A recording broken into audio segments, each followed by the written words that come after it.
In this session we are going to use the different services, learn about it and understand the different categories of services.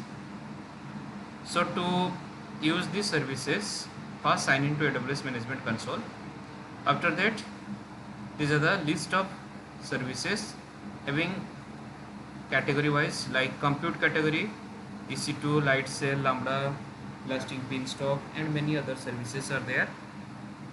Customer enablement, machine learning, front end, web and mobile, storage, blockchain, satellite, quantum technology, management and governance, application integration, cost management, analytics, database, migration and transfer, business application, networking, content delivery, media service, security, identity and compliance, Internet of Things, developer tools, gaming, game development, containers, robotics. So like there are different categories of services. Each category of service contains different services. For example, let's say compute is used to create virtual machine or web servers. So this can be done by using EC2, Lightsail. So Lambda is serverless.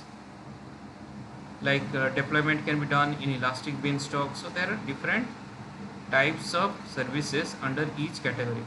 Storage, S3, that is bucket storage or object storage, EFS Elastic File System, FSX file server for Windows. So like the different categories of services, RDS relational database service, DynamoDB non-relational database service, CloudWatch monitoring tools. So different usage are there. So when we click on any of the service from the category, it will redirect to the dashboard of that service. So this is the EC2 dashboard, which provides the information like number of instances currently running, Elastic IP currently, key pair, placement group, snapshot, dedicated host, instances, load balancer, security group and volume. So this shows the current information or metadata related to the virtual machine configuration service or EC2.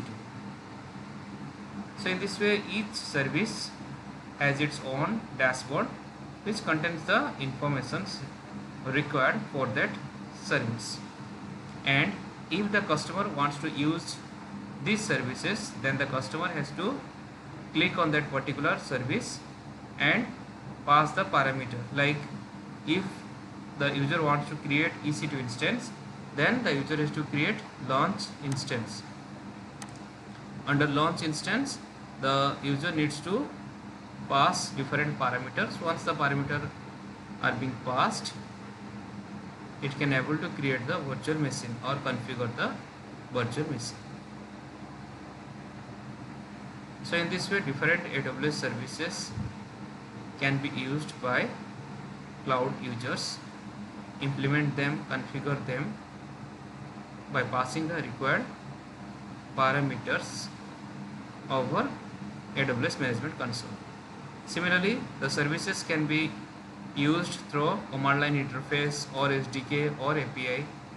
So there are different ways are there to use the service.